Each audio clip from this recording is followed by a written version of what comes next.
Hello. Hello, everyone. I'm Dr. Lenore Walker, and this is the Roundtable, our Thursday Roundtable, that is coming to you from the APA Interdivisional Task Force on COVID. And this week, we are joined with the Interdivisional Task Force on studying the whole person internationally. So I'm not sure I have the exact name right, but we'll clarify it a little bit later. So we're joined by two groups to talk about stress management. Um, we will spend about an hour until about 1 o'clock. Everybody talking. We've got three people who are on who are going to do a presentation right now. We might have some additional people. We've had a little trouble getting online this morning, so we may have some people popping in a little bit later on after they've finished with some of their work. Most of us are psychotherapists or psychologists, and we work with people all the time. Because of the pandemic, we're doing a lot of the work in our own homes, some of us in our offices as well. And we come from all over the world. So right now I'm going to introduce you who's on and I can see right now. Some people may be on, but I don't see their pictures.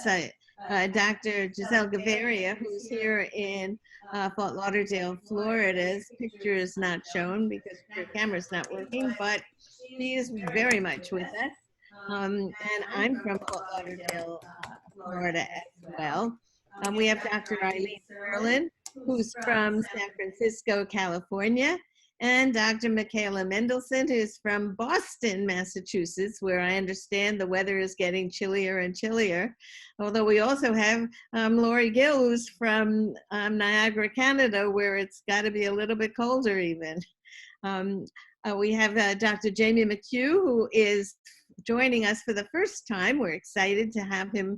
It's going to be one of our presenters as well from, I think it's Mendocino, California. And we have Bibi, oh my God, I know I'm not going to pronounce your last name right, Bibi, but we'll let you do it later, who is from a Jordanian student who is now finishing up her doctoral work at Maimonides Hospital in Brooklyn, New York. And Dr. Patricia Villavicencio Carrillo, and she's coming to us from Madrid. I know that Brittany Geddes is also on. I can see that, but we don't see her picture. Maybe she'll pop on later. Sometimes people are a little shy, or maybe they're just not going to do Zoom yet. But we're excited about it. We're going to talk about stress management, and we are really masters at stress management today because we had so much difficulty getting on the internet. So we're going to start our presentation. Our three presenters are Lori Gill, Michaela Mendelson, and Jamie McHugh. A presenter really is just going to speak for about 5 or so minutes, maybe a little bit longer. We're very informal here. And lead us in a discussion about stress management. So each of them will do so, and then we will open it up for discussion amongst everybody else who's on Zoom, and we are live on Facebook right now. So we will be looking at our Facebook colleagues who join on. We often have people joining on. We're also being viewed because we are recorded.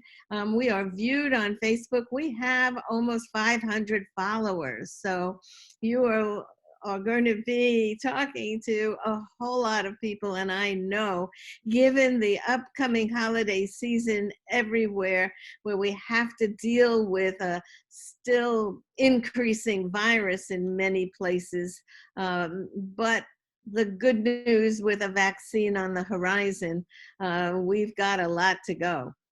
So with that, I'm going to turn the microphone over to Lori Gill, and she's going to lead us off and hopefully de-stress us a little bit, Lori. Wonderful. Thanks for having me. Always glad to be here. I think when we talk about stress, it's such a relevant topic right now, but it's relevant always. There's so many things just on a day-to-day basis where we often are just revving high. And Gabor Mate has a great book, When the Body Says No. And there's a quote there that often comes to mind for me when I think of stress. And it says, my body says no to me constantly, but I don't listen. Right? And tying in with our whole person approach to therapy committee, I think there's so much wisdom that the body holds, but it's whether we're listening or tuning in or honoring that or responding to that. So the technique that I had wanted to speak about today comes from Elisha Goldstein. I really find it quite helpful. It's an adaptation of some of the stuff that I've talked about before, but it's called Recognize, Release, and Refocus. And so he talks about first, recognize what's coming up, whatever it is, acknowledge it, allow it to be there. It may be a sensation. A lot of people will say, well, what if people can't notice what they're feeling? It doesn't have to be a feeling, right? It can even be this feels comfortable or it feels uncomfortable. Or, you know, I feel tension or I feel tightness somewhere. We're just tuning in and noticing. I often will ask people if it had edges, what would the texture be? Right? The release stands for letting it go. So we want to take that excess energy that often comes with anxiety that has us feeling really, really full, right? Like the gas pedal's fully compressed and our bodies are full of that excess energy. So it could be shaking it out vigorously, right? Using tension bands that you see with physiotherapists to do the stretch and release. Stretch and release, bouncing on a mini trampoline is awesome, but vigorously shaking it out, stomping it out, breathing it out, dancing it out, right? There's fun things we can do. With kids, I often do the hokey pokey. It's playful, it's fun, but we're releasing that excess energy in a way that teaches us when we have this big energy, we can befriend it, right? We don't have to always be afraid of it or have it be out of control. Singing, humming, chanting, journaling, there's so many different things that we can do, but we can engage the body and the senses. And then once we're able to do that, whether we've sighed it out or sang it out or danced it out, we can refocus. And when we refocus, what we're doing is going back into that higher order part of the brain, and we can step outside of what was happening and really kind of consider our reaction, right? And consider what happened, or how we want to react, what we want to do moving forward. I often will ask people, is what you're about to do or say moving you forward or keeping you stuck? Is it familiar?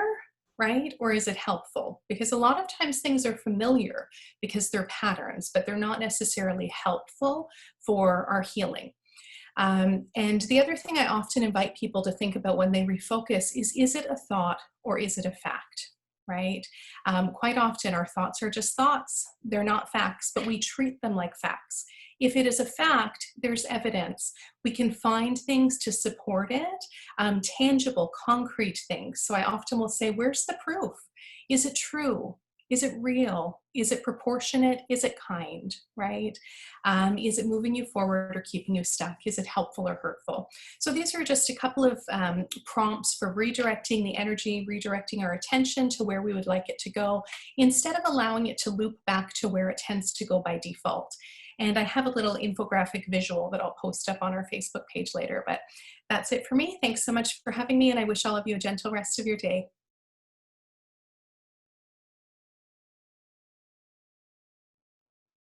Thank you so much, Lori. Jamie, we'll turn to you and let you take over, and love to hear what you're dealing with these days. Okay, Giselle, could you do the screen share for me? You are more than welcome to insert your screen share. So I can You're go allowed ahead? to. Okay, beautiful. We're all allowed to. All right. It looks wonderful. And voila. Okay. So I'm Jamie McHugh. I'm the creator of Somatic Expression. I'm a somatic movement specialist and interdisciplinary artist. And today I want to take a moment to share with you a little bit of the natural world as a way to de-stress. As you can see on my screen, this is 7 Days of Beauty. And what's interesting is this is the 4-year anniversary of 7 Days of Beauty, which I created as an online response after the 2016 election when people were stressed to the max, in shock, dismay, spending a lot of time online. And I realized that this obsession with the news and what was happening was kind of driving people a little crazy. So I decided to create this online sanctuary of 5-minute pauses and did it for 7 days in a row. And as you can see from the page here, my friend Francine Shapiro, who created EMDR, got on board with this and really enjoyed these as well, and let her therapist friends know about this possibility to, first of all, screen these and just see how they landed for therapists and if they'd like to use them for themselves or their clients. So I'm going to simply take you through one of these, and we're going to go to day 4, and this is, I'll put my website on your Facebook page so you can just dial into any of these days. One of the reasons for me this is important is that with so much information, we don't have time to dream and let go. And of course, as the previous presenter mentioned, the body is constantly speaking to us. The body is saying no, but we don't have the time to really pay attention. So one of the intentions of these videos is to invite you to slow down, watch the screen, watch the images, take in the music, and at the same time, place your hands on your belly and feel the movement of your breath. And periodically soften your lips and silently exhale through your mouth. And even more so sometimes, especially since we're all on Zoom these days and in the privacy of our own domain, sometimes that soft exhale through the mouth can become more what I like to refer to as the pressure release breath. Just letting a ha out. And of course, pace yourself according to your own needs and your comfort level to be with your breath, to be with your body as we take this pause.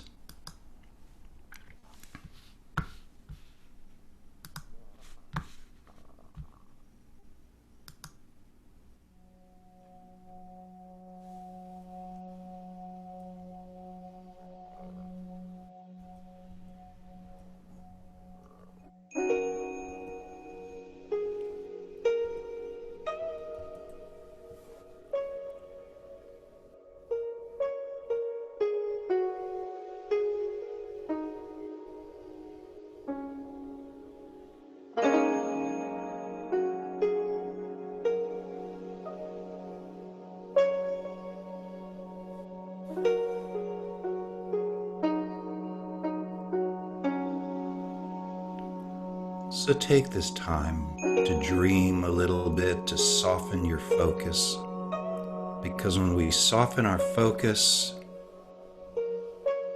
invoke our peripheral vision, sit back, we can begin to drop down and settle.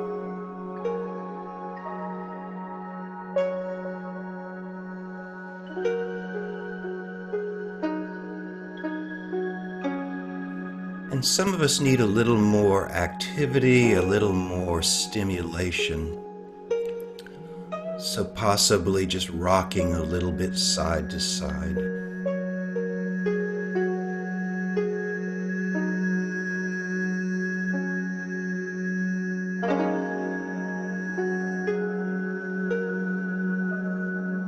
So there's no right way to respond in this moment to what you see or hear. invite in more stillness or more movement.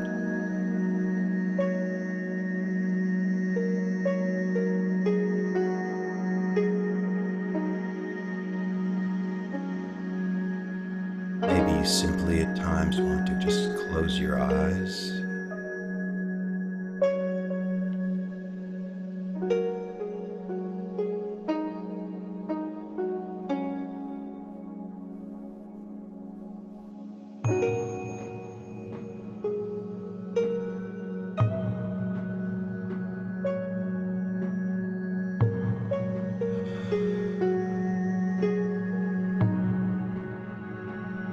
So to breathe in the world.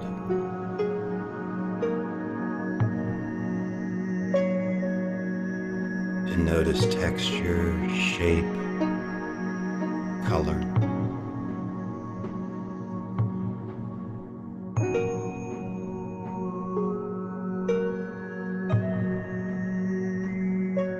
And just like passing thoughts, one image to the next.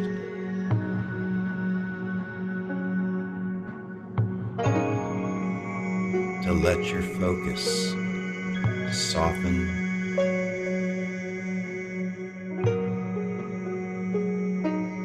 in the stream of thoughts, sensations, feelings.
And taking a quick internal reading of how you experience your body right now.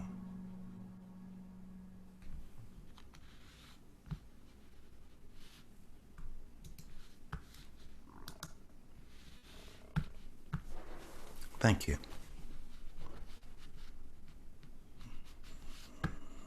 Wow. That was really lovely. Thank you so much. Let's stay with it for just another minute or so. I don't want to let it go yet. And we'll turn to Michaela when you're ready, Michaela. Unmute yourself. I was going to say that's a tough act to follow. Those images were just so spectacular, and it was just such a wonderful, relaxing experience to be there in the moment. And what I'm going to be talking about is a little bit less experiential and more kind of just some big picture observations about managing stress during the holidays. I'm a psychologist in private practice, so I see a lot of individuals and who are dealing with stress and trauma, and feel like they've taught me a lot about what's been helpful during this pandemic, and during kind of the different phases that we've been going through. So I just wanted to share some of those things, and a lot of them overlap with things we've already spoken about at various points in this roundtable, as well as kind of concepts that Jamie and Laurie have touched on today. So I'm actually going to share my screen. I've just got one slide with a couple of points on it. Let me see if I can do that.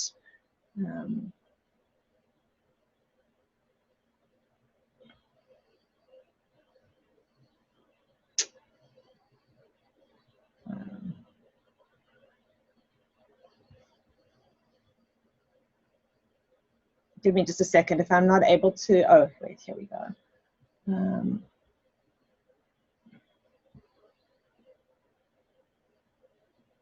All right, I found it. There we go. All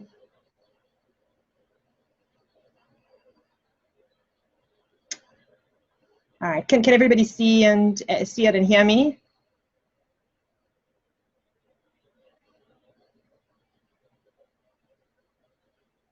Can people see the slide? It was before, but not now. All right, give me one moment. How about now? Not yet.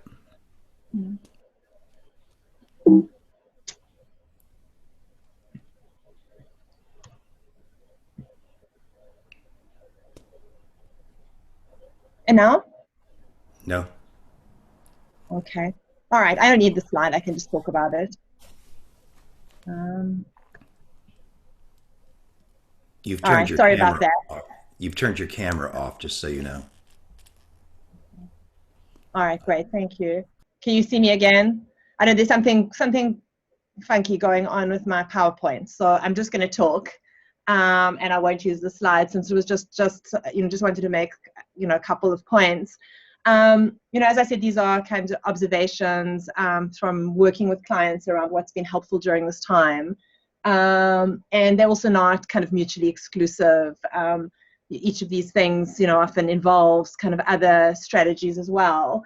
The first thing I wanted to talk about was the value of just being able to get outside, even as winter's approaching and it's getting colder, especially where I am in the Northeast, where Laurie is, and other parts. Just that there are enormous mental health benefits in participating in outside activities, in terms of reducing anxiety, improving our mood, especially if you can get outside in the sunlight.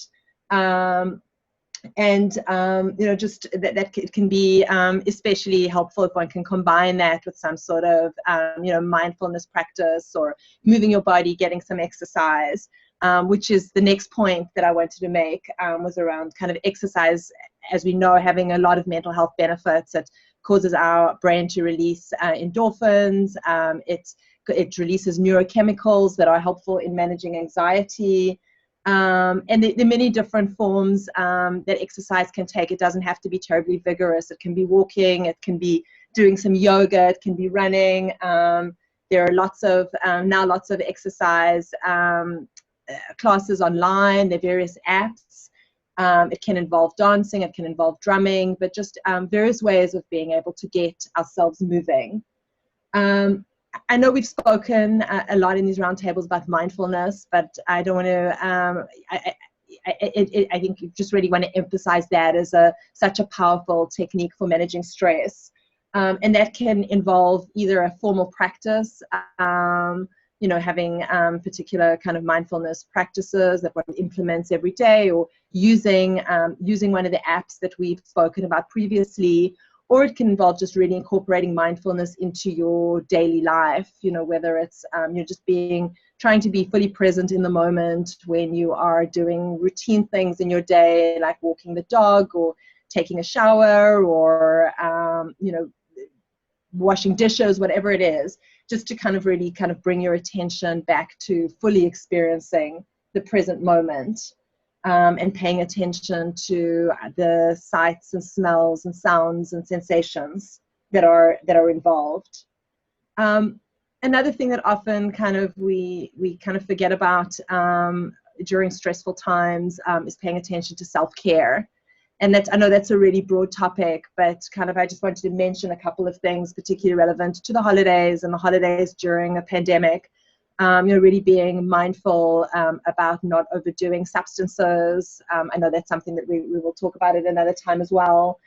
Trying to make healthy choices in terms of eating, trying to maintain some helpful sleep routines.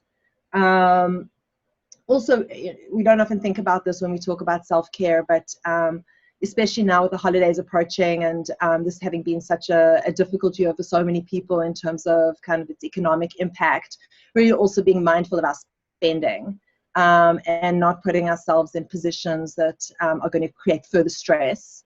Being able to take breaks, from the news and from kind of all the scary, sad things that are happening in the world. And I think Jamie just provided us with a wonderful example of a way that we can do that. And also just kind of scheduling time to relax and unwind. I think for a lot of us who work remotely, it's often kind of, it's hard to, if you're not going anywhere, it's hard to feel kind of justified in taking time off work. But I think being able to actually schedule time to take, to have downtime, to be able to relax is so important. Then I also wanted to talk about connection, and one of the things that we know about managing stress that's kind of been almost kind of consistent finding as long as we've been studying this area is that social support is one of the most helpful and important things in dealing with stress, and its absence can be one of the things that can place us most at risk when we face stress.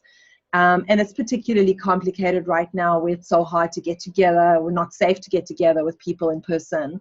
So really being able to try to find some ways of connecting safely with people, whether it's doing it by FaceTime or Zoom, or finding a way to play online games. A number of my clients did that over Thanksgiving. Kind of found various online games, or found apps where you could watch movies together. So even if you're not able to be together in person, that you can kind of enjoy the company of others. Also with the holidays coming up, being able to maybe participate in live stream religious services to be able to feel more connected to one's community and faith. If one feels safe getting together outdoors, being able to walk with someone, exercise with someone. Where I live, where it's getting cold, a lot of people have made fire pits in their yards, and so people are getting together over a fire.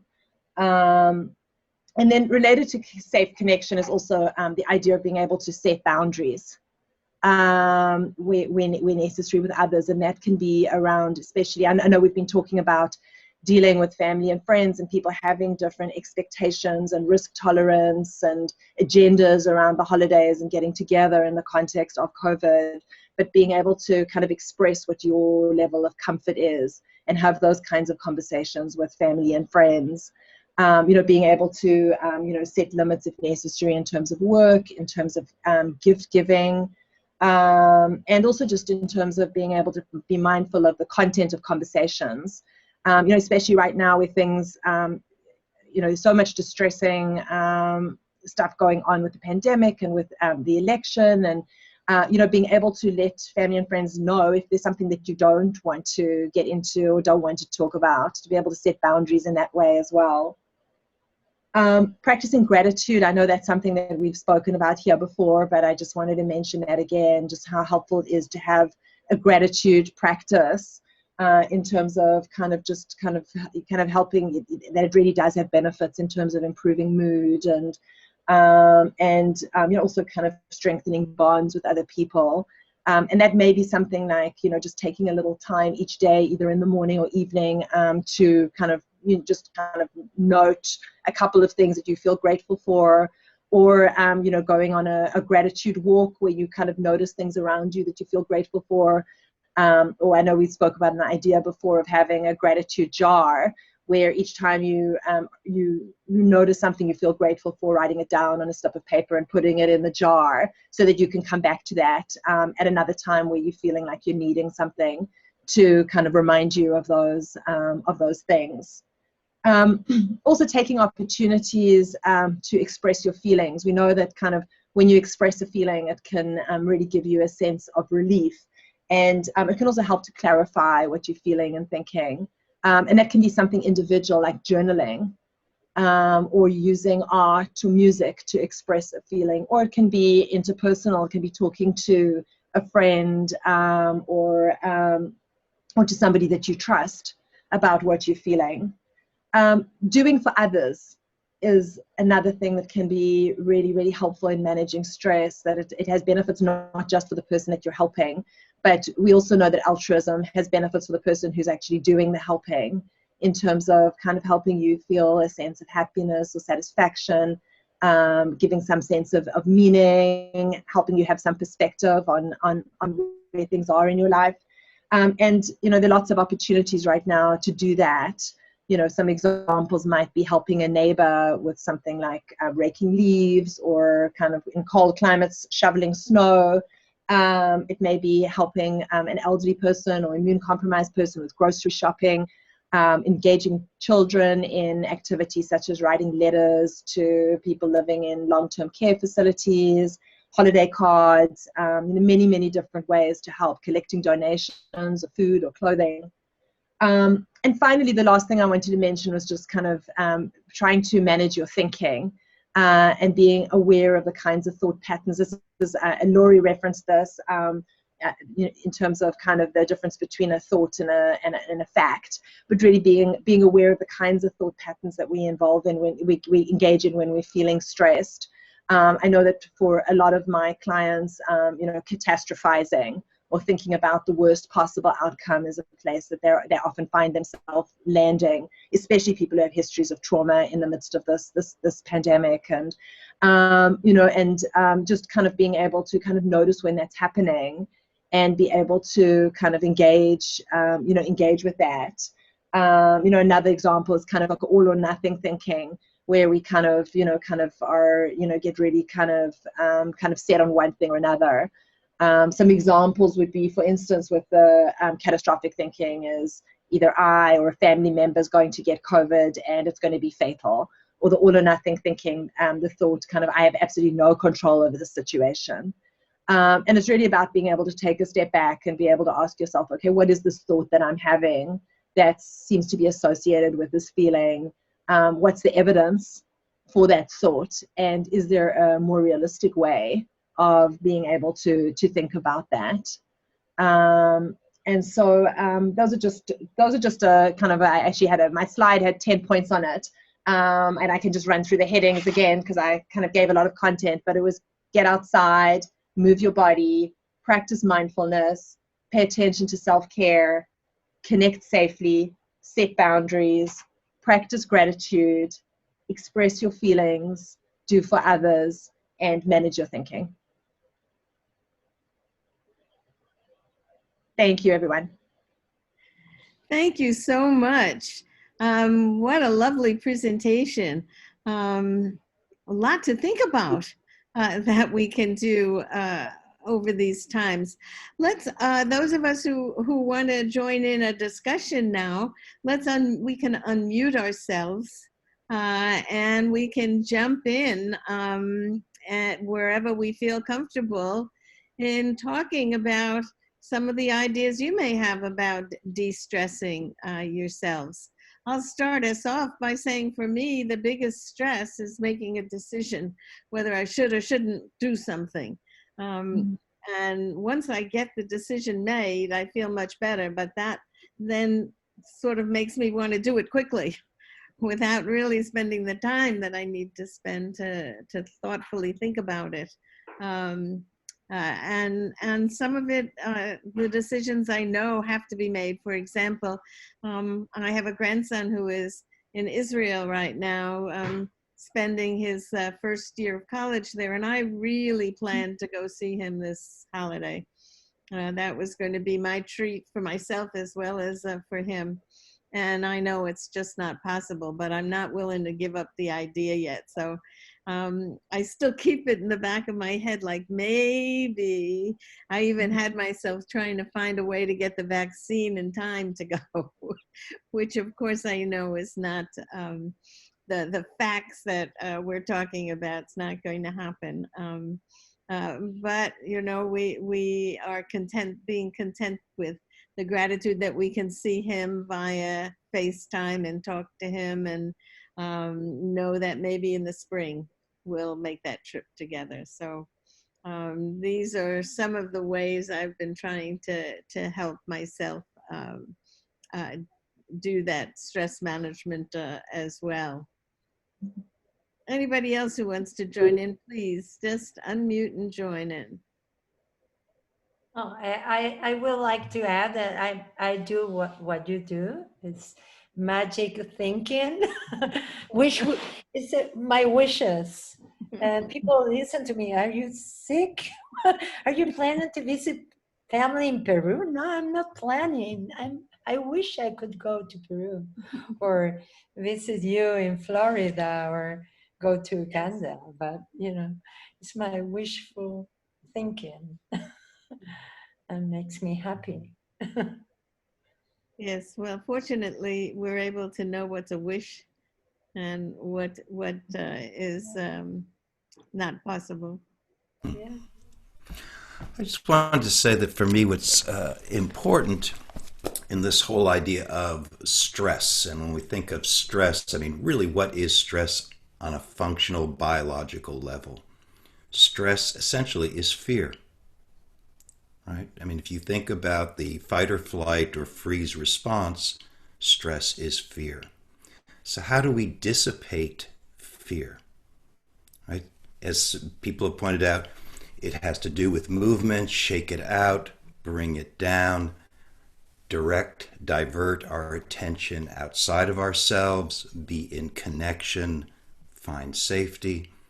So for me, one of the simplest ways to, first of all, identify what is my body trying to say to me? Am I in a state of fear? Is simply the best technology we have, which is our hands. And what I mean by that is, if you think about the expression, I feel really out of contact with myself. I feel really out of touch with myself. Duh, well then just place your hands on your body. And what I mean by that is self-contact, our ability to feel ourselves. Because touch is the primary way as infants we know that we're safe, right? Our attuned caregiver can coo to us, look at us in the eyes, but it's the benevolent touch that we receive, and hopefully we received it. If we didn't, it's never too late to have a happy childhood. So you can apply that benevolent touch to yourself, and simply just by taking 3 breaths and noticing the feedback you get through your hands, you can kind of dissipate potentially this idea, am I in a state of distress, or eustress? And of course, eustress is the activating force that allows us to, in a sense, come forward, to create, to find beauty. So I think it's really important to differentiate. We know that there's different forms of stress, but am I in a state of distress? Or do I just need to take a moment to reassure myself, feel myself, and then move on? So I just want to bring forward the implicit technologies we have in our own bodies for self-nurturance and self-care. So important. Can Go ahead, Eileen. Thank you. Yes, yes. My friend Jamie McHugh, I just want to support some of the things he's been saying, because I'll say a few things, because as I'm listening to this, I'm thinking we live in such a world of ideas and words. And for me, de-stressing has to do with silence or getting away from content and too much thinking.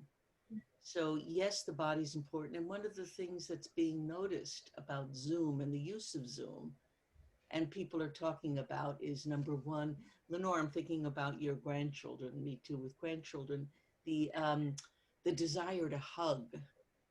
I also work with a lot of people who are living alone and older people who are living, who don't get touched. So I just want to emphasize again the importance of touch, and that's so greatly missing during these pandemic times. So self-touch, we may have all kinds of, but just simple things like I exist. I mean, on a bodily level, that's how we knew from early developmental and mother bonding that we exist. And you can touch yourself in a sort of a comforting way. Another thing is I notice that as I'm listening to you, I'm sort of staring at Lenore or Mika, the speaker.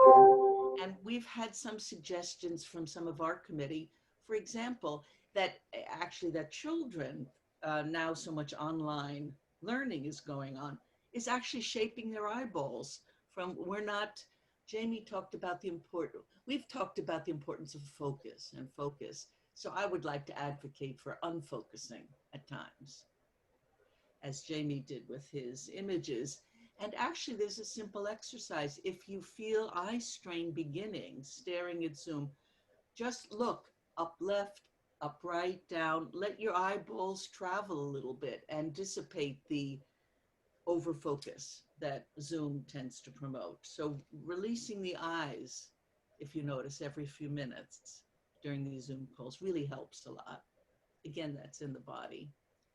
And I guess the third thing I would like to say about planning and going to Peru and so forth, we're a little different, but I've been thinking about happiness. Lenore, we talked about the importance of happiness, but that can become a goal that in itself becomes stressful. It is, I want to be free of stress, becomes a stressful goal. We set it up as an object. So I've been thinking a lot about a Buddhist idea called basic sanity. And I certainly feel the relief that maybe the world is heading back towards sanity again. And sanity has been described as the absence of hope or fear. And it really is being in the moment. It's really accepting things as they are, developing patience. So I'm just working on cultivating patience one day at a time. I keep trying to remind my family, let's not get ahead of ourselves and plan a trip, because to me, it's a setup for disappointment. I don't want to do that. So I'm really focusing on cultivating patience, cultivating basic sanity, and not overstressing my body from staring. I see a wave. Lenore, you're muted. Oh, sorry. I was waving to Lori, who typed in the chat that she had to take a call that was coming through. I see. That I think we have a few minutes more that we can stay on to talk. I think it's so important. I was thinking as you were talking, Eileen, about Jamie's images and how my eyes were sort of moving with the images as the music was sort of encouraging that kind of movement. So relaxing and so important to think about that, especially for those of us who are very cognitive oriented. You know, I like the facts, and I want to make sure that, you know, I know what's happening. And this is a very uncertain time for us. I think there is more reason to be optimistic than not, but you know, we've got another 2 months to live through all of this, so we'll have to see. This is at least in the United States, to look at it, you know, what's happening politically.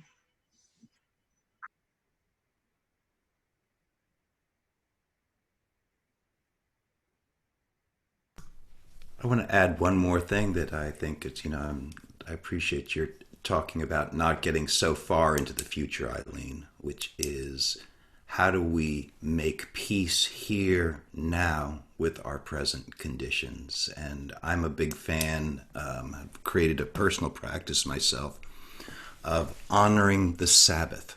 And what I mean by that is, for me, it feels there is implicit within our organism needing a pause every 7 days. And so for me, that means unplugging one day out of the week and turning my attention to being outside, doing my art, in a sense, allowing myself to reset. So I just want to kind of put a plug for honoring the Sabbath, whatever that means to you. You know, Jamie, if I can jump on that. Do you know Tiffany Schlane's work? Anyone here? Tiffany Schlane. So she talks about also a break from technology 1 day a week, which in a way, if you don't get in your car, you're sort of forced to just be with your family and people locally and just be with what's there, not cars and so forth can get us so far ahead of ourselves. So to just be present for 1 day with what is and disconnecting every 7 days. She's really promoting that without, I mean, a Sabbath occurs in a number of different religions in different forms. So yes, the rhythm, I guess I'll speak for rhythm for a minute. So focus, focus, unfocus, focus, focus, unfocus, or cognitive, cognitive, let it go. Cognitive, cognitive. So the creation of a healing rhythm in our lives, I think, is really important. We're not on. It's the stress that builds when there's no periodic release. That's really the problem too. I think it's so important for us to, especially those of us who are doing a lot of work on the computer and on Zoom calls, is we've got to turn it off. We've got to take a break from it. And we don't have the normal kinds of Sabbath times because you're on call all the time now. Yes. And so I think we have to really, it's really important to think about making sure we do take those breaks. Well, that's named as one of the upsides and downsides of Zoom is the blurring of work-life boundaries. And so for many of us, that means we're just done all the time. I brought Giselle in the picture so she can say hi to everybody, since we are working out of the same space. But with these virtual backgrounds, she fades in and out, but she really is stable. I'm up above. So it's coming towards the end. This has been a great blending of our two groups. Our plans are to continue doing it, so we're very excited. We promised to get the computer problems that we had today cleaned up. Let me give you an idea of who else is going to be coming on. We certainly hope that Jamie will be joining us. Not everybody presents all the time, but everybody's welcome to come on the Zoom call. So all of our members of the two groups will be getting the link to come on. Even if you're not presenting, we love to have you for the discussion period. And if we don't get too involved with fixing the computers, we'll be able to start a little bit earlier. Next week, we're going to talk about whether to visit or not visit. I'll let you know my decision next week about whether we're going to go see Ben or not. And we've got some people from each group who are signed up. The following week on the 17th, remember we're back to Thursdays again. We did take Thanksgiving off because that was our break, but at least the American Thanksgiving. On the 17th, we're going to talk about substance abuse and the holidays. How easy it is to get off our schedules because we're happy and sharing happiness with other people, but for some people that's too much sharing. And so we'll talk about ways of putting boundaries on them and on ourselves to stay safe. We're hoping for the new year we might do the dance festival we've been talking about. And Eileen and Giselle and I have been trying to figure out, we're going to, excuse me, we're going to talk today about how we might work that out. But we're excited about all of us dancing together. I'm not quite sure how that's going to work, but Eileen I know knows how to do it, so I trust her. And then after the New Year's, we've already scheduled to talk the first Thursday afterwards about our New Year's resolutions, if we still are making them, and are we going to keep them or not? So we'll work on that. We're going to talk in the following weeks rather, and months. We've got plans all the way up till the end of February right now. We're going to talk about Zoom fatigue. We're going to talk about resilience and how you grow after you've experienced trauma. We're going to talk about compassion fatigue. We started a little bit today, but you know, we work with people. We're like sponges. We take in a lot of our clients' pain. How do we help dissipate some of that? And those of us who aren't therapists are still oftentimes the ones somebody turns to and shares painful things. How do we deal with that and keep ourselves okay? Creativity. Eileen's going to help us a lot, and Jamie, with how to really be very creative. One of the things we know about COVID and the pandemic is that it's really freed us up to use our creativity to be able to accomplish the same things that we just took for granted. We didn't think we needed to figure out how to do. And I know Patricia is working now. She's doing a marvelous series. Some of you she made contact on interviewing people who have good ideas and good creative thinking, and she's memorializing it on her videos. So I'm going to work with her this inspirational interviews. Right, inspirational interviews. I have to think about one thing that inspired me. I'm not quite sure. You've been inspiring all of us. Well, I was inspired by millions of people. So we'll talk more this weekend. So these are some of the ideas we've got. We hope that you will all join us.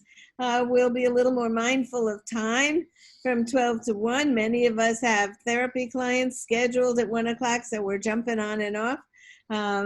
Next week, we'll see you here on Facebook, and we'll send out the Zoom link for anybody who wants to be on Zoom. Contact Giselle, and she'll make sure you get the right link.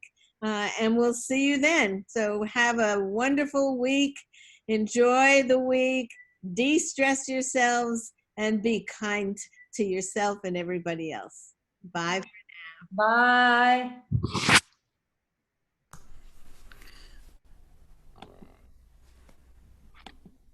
Eileen.